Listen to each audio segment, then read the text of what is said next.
देखिए, पहले तो सबसे पहले आज मैं हमारे सिरसा जिले के सभी कार्यकर्ताओं को बधाई देता हूं। यहाँ के कार्यालय का आज शिलान्यास हुआ है। सभी जिलों में हमारे कार्यालय बन रहे हैं और कार्यालय हमारे लिए दोनों तरह की भूमिका में होता है। हमारे कार्यालय जहाँ जन सेवा के काम में काम आते हैं, वहीं कार्यकर्ताओं के शिक्षण, प्रशिक्षण, उसके संस्कार में भी काम आते हैं। हमारे जैसे जो लोग हैं, जो यहाँ काटती के पुराने लोग हैं, चोपड़ा जी या सुरेंद्र आर्य जी, अमरपाल जी, हमारी ज़िंदगी के बहुत सारे फैसले कार्यालयों में होते हैं। इसलिए किसको क्या दायित्व, कहाँ काम करना, किस जिम्मेवारी पर काम करना, किस जगह काम करना, तो कार्यालय हमारे लिए एक सामान्य, केवल ऐसा नहीं है जैसे बाकी लोगों के लिए ऑफिस होता है। भाजपा के कार्यालय के लिए बहुत महत्वपूर्ण वो होता है। कुछ जो फुल टाइमर होते हैं उनकी निवासीय जगह भी वो होती है और एक संस्कार स्थली भी होती है, एक जनसेवा की जगह भी होती है। कार्यकर्ताओं के लिए आस्था का केंद्र होता है। तो सबसे पहले तो मैं आज बधाई दे रहा हूँ, कार्यालय का यहाँ शिलान्यास हुआ है। जल्दी एक अच्छा कार्यालय बनेगा जो लोगों की सेवा के लिए का केंद्र बनेगा, कार्यकर्ताओं के लिए संस्कार का केंद्र बनेगा। अभी हमारे सभी जिलों के प्रशिक्षण वर्ग चल रहे हैं और कुछ जिलों के संपन्न हो गए हैं, रोहतक, झज्जर, गुड़गांव, पंचकूला। कुछ जिलों के अभी इन दिनों में हो रहे हैं। 25 दिसंबर जो अटल जी की जयंती है, स्वराज दिवस है, उससे पहले पहले हरियाणा के सभी जिलों के हमारे प्रशिक्षण संपन्न होंगे। ये प्रशिक्षण वर्ग हमारे कार्य पद्धति का एक मुख्य हिस्सा है। इसमें हम तीनों चीज़ें सिखाते हैं, शिक्षण भी, प्रशिक्षण भी, और कार्यकर्ता एक दूसरे से प्रभावित भी होते हैं। शिक्षण का मतलब है कुछ ऐसी चीज़ें बताते हैं, पार्टी की विचारधारा क्या है, पार्टी की कार्य पद्धति क्या है। ये चीज़ें जब बताते हैं तो शिक्षण होता है। जब उसको बाकी चीज़ें सिखाते हैं तो प्रशिक्षण होता है कि मीडिया कैसे मैनेज करना है, सोशल मीडिया कैसे मैनेज करना है, मीटिंग कैसे मैनेज करती है, कोई इवेंट कैसे मैनेज करनी है, इलेक्शन कैसे मैनेज करना है, ये सब सिखाते तो प्रशिक्षण होता है। और जब वो आपस में 2 दिन साथ रहते हैं तो एक दूसरे की खूबियों से, व्यक्तित्वों से प्रभावित भी होते हैं, जिससे संगठन की एक रचना बनती है। 256 मंडलों के हमारे प्रशिक्षण हो गए, अब जिलों के चल रहे हैं और अब जिलों के प्रशिक्षण ये 25 दिसंबर तक सभी जिलों के प्रशिक्षण संपन्न हो जाएंगे। इसी समय ये जिला कार्यकारिणी के हैं। लगभग जिला कार्यकारिणी में औसत रूप से 150 लोग हैं, तो लगभग कहीं 60-70 भी है, तो मुझे लगता है 3500 लोग कार्यकर्ता जो है इन प्रशिक्षण शिविरों में प्रशिक्षित होंगे। 2 दिन के चलते हैं, 11 सत्र इसमें चलते हैं। जो अलग अलग विषय मैंने बताए वो विषय इसमें बताए जाते हैं। विचारधारा के विषय हैं, कार्य पद्धति के विषय हैं, एक आत्म मानव दर्शन के विषय हैं, पूरा केंद्र सरकार की उपलब्धियां हैं, राज्य सरकार की उपलब्धियां हैं, और कुछ स्किल सिखाई जाती हैं जिनकी मैंने चर्चा की। कार्यकर्ता का अपना विकास, उसमें लीडरशिप की क्वालिटीज़ कैसे डेवलप हों, ये सब विषय बताते हैं। इसके बाद जो है हमारी 19 तारीख को पूरे हरियाणा की मंडलों की बैठक हो रही है, 19 दिसंबर को। और इस दिन हमने एक प्रयोग किया है कि हम सारे मंडलों की बैठक एक ही दिन में करेंगे। 308 मंडल हैं हमारे, 30,000 कार्यकर्ता एक ही दिन बैठक में शामिल हों, इसकी योजना हमने की है। और पहली बार ऐसा कर रहे हैं कि एक दिन में सभी मंडलों की बैठक, टाइम स्लैब अलग अलग रखे हैं, कुछ सुबह होंगी, कुछ दोपहर होंगी, कुछ शाम को होंगी। मान लो कहीं विधायक है, चुनाव वाला व्यक्ति, लड़ा हुआ व्यक्ति है, एक विधानसभा में 3 मंडल हैं, तो तीनों में जा सके। लेकिन बाकी जो कार्यकर्ता हैं, हर मंडल का एक कार्यकर्ता है प्रदेश कार्यकारिणी में से, मंडल का अध्यक्ष है, मंडल का एक प्रभारी होता है जिला पदाधिकारियों में से, ये पूरा समय अपनी मंडल की बैठक में उपस्थित रहेंगे। तो 25 दिसंबर को जो गुड गवर्नेंस का दिन है, उस दिन वाजपेयी जी का जो है वो जयंती हम स्वराज दिवस के रूप में हर बूथ पर मनाएंगे। और 20,000 बूथ हैं, 11 व्यक्ति हर जगह हों, ये हमने निर्णय लिया है।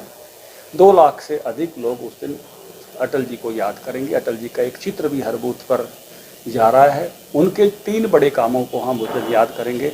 उन्होंने शहीदों का सम्मान किया, स्मारक बने, ये उनके समय में हुआ, उससे पहले नहीं था। उन्होंने किसान क्रेडिट कार्ड दिया, उससे पहले किसानों को क्रेडिट कार्ड नहीं मिलता था, ये अटल जी की देन है। और उन्होंने पोखरण विस्फोट करके, परमाणु विस्फोट करके देश का सम्मान बढ़ाया। इसी तरह से गुड गवर्नेंस के काम जो राज्य और केंद्र सरकार कर रही है, जैसे जितने पैसे भेजते हैं अब उतने आते हैं। राजीव गांधी ने खुद स्वीकार किया था कि मैं 100 रुपये भेजता हूँ तो 15 रुपये पहुँचते हैं, लेकिन मोदी जी 2000 भेजते तो 2000 आते हैं। बदलियाँ जैसे हमने कंप्यूटर से करनी शुरू की है, किसानों को डायरेक्ट पेमेंट शुरू की है, यानी बीच में से जो चीज़ें ख़त्म की हैं और जिसके कारण से लोगों को गुड गवर्नेंस क्या होता है, बेटर फैसिलिटीज़ कैसे मिलती हैं, जिसको अंत्योदय केंद्र, अटल सेवा केंद्र, CSC के माध्यम से लोगों तक चीज़ें कैसे पहुंच रही हैं डायरेक्ट अपने आप, इसको गुड गवर्नेंस कहते हैं। जिसका है उसको मिले, न्यायपूर्ण मिले और पूरा मिले। तो इस गुड गवर्नेंस की जो क्वालिटी, अभी जो गरीबों की आमदनी बढ़ाने का प्रयास चल रहा है अंत्योदय ग्रामोदय मेले से, ऐसी सब चीज़ें गुड गवर्नेंस के जो काम हैं उस दिन उनको समझ करेंगे कि ये काम हम कर रहे हैं। इसके बाद एक बहुत ही बड़ा और महती कार्यक्रम हमने रखा है, वो है 23 जनवरी का नेताजी सुभाष चंद्र बोस की जयंती पर। उससे पहले हम 28 दिसंबर को पार्टी के 100 से अधिक कार्यकर्ता काला पानी जा रहे हैं। वहाँ नेताजी सुभाष चंद्र बोस ने 30 दिसंबर 1943 को अंडमान निकोबार द्वीप समूह को आज़ाद करा के और पहली बार तिरंगा फहराया था जिमखाना क्लब में। हम वहीं उसके सामने खड़े होकर वंदे मातरम गाएंगे और आज़ाद हिंद फौज का तराना गाएंगे। और इसी की अगली कड़ी में 23 जनवरी सुभाष जयंती पर हरियाणा में 7500 स्थानों पर हर वार्ड, हर पंचायत 75 लोग खड़े होकर आज़ाद हिंद फौज के में जिस परिवार से लोग थे उनका सम्मान करेंगे और यही वंदे मातरम तिरंगा लगाकर सुभाष का चित्र रख के आज़ाद हिंद फौज का तराना, जो सुभाष के स्वागत में गीत गाया गया था सिंगापुर में जुलाई 1943 में, सुभाष के स्वागत में जो गीत गाया गया था उस गीत को गाएंगे। और सुभाष की सेना जो गीत गाती थी कदम कदम बढ़ाए जा, उस गीत को गाएंगे। एक दिन में एक साथ एक समय 9:30 बजे से 10:30 बजे ये समय रखा है। 9:30 बजे से इकट्ठा होंगे, 10 बजे शुरू करेंगे और एक साथ 5,60,000 लोग आज़ाद हिंद फौज के उन सेनानियों को, 26,000 लोग बलिदान हुए थे, 3,000 से ज़्यादा लोग हरियाणा के थे आज़ाद हिंद फौज में, तो उन सब का स्मरण करते हुए एक बड़ा भव्य कार्यक्रम आयोजित करने वाले हैं। अभी जो मुझे आपसे शेयर बात करनी है, एक बात शेयर करनी है देश के लेवल की और हरियाणा के लेवल की। जैसे राम जन्मभूमि का पुनरुद्धार हो रहा है, ऐसे ही काशी विश्वनाथ में भी एक कॉरिडोर बनकर गंगा से लेकर सीधे बाबा विश्वनाथ के मंदिर तक बहुत भव्य कॉरिडोर बना है। भव्य दिव्य काशी करके एक कार्यक्रम का आयोजन हो रहा है। प्रधानमंत्री नरेंद्र मोदी जी 13 तारीख को उसको समर्पित करेंगे। उस दिन देश के भारतीय जनता पार्टी के सभी मुख्यमंत्री और हर बहुत साधु समाज के लोग, देश के जाने माने लोग, हरियाणा से भी 20 संतों को हम भेज रहे हैं, हरियाणा से भी 30 जानी मानी हस्तियों को भेज रहे हैं। ये सब वहाँ उस दिव्य समारोह में हाजिर होंगे। उसके अनुकरण में हम हर बीजेपी के जो 308 मंडल हैं, किसी शिवालय में, किसी डेरे में बैठकर और वो भव्य कार्यक्रम जो है यहाँ देखेंगे। और इन कार्यक्रमों में जो हमारे जनप्रतिनिधि हैं, चुनाव लड़े हैं, विधायक हैं, सांसद हैं, वो भी हाजिर रहेंगे। तो भव्य दिव्य काशी के कार्यक्रम का एक आयोजन पूरे हरियाणा भर में उसको देखा जाएगा, उसमें हम सहभागी होंगे और उसका मुख्य जो है आयोजन जो है वो काशी में होगा 13 दिसंबर को। ये भव्य दिव्य आयोजन लंबे समय तक वहाँ चलने वाला है। 17 दिसंबर को वहाँ देश भर के मेयर जाएंगे, हमारे यहाँ के भी सब मेयर जाएंगे, तो वो एक आयोजन वहाँ पर होगा।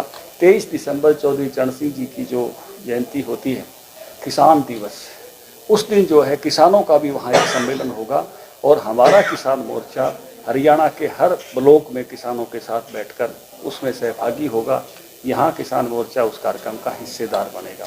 तो एक जो आयोजन हो रहा है भव्य और दिव्य काशी का, हरियाणा भर के लोग उसका हिस्सा बनने वाले हैं।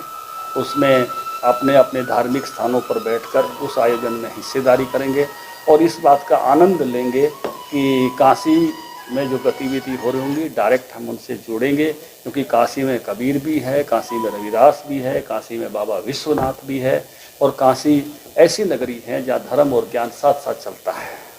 तो ऐसे भव्य दिव्य आयोजन का भी हम हिस्सा बनने वाले हैं। मैं उनको सौभाग्यशाली मानता हूँ जो वहाँ होंगे, लेकिन यहाँ से भी सब लोग जो जुड़ेंगे तो निश्चित रूप से उस बात को सायुज भक्ति के माध्यम से महसूस कर सकेंगे। ये भी एक जानकारी मुझे आप लोगों के साथ यहाँ साझा करनी थी। सुरेंद्र आर्य जी को हमने उसका कार्यक्रम का हरियाणा लेवल का जो है संयोजक बनाया है। हमारे 2 कार्यकर्ता गोविंद भारद्वाज जी नारनौल से और आनंद सागर जी झज्जर से, इनको इनके साथ सह संयोजक के नाते जोड़ा है। पूरे हरियाणा के इस आयोजन का दायित्व इनके पास है।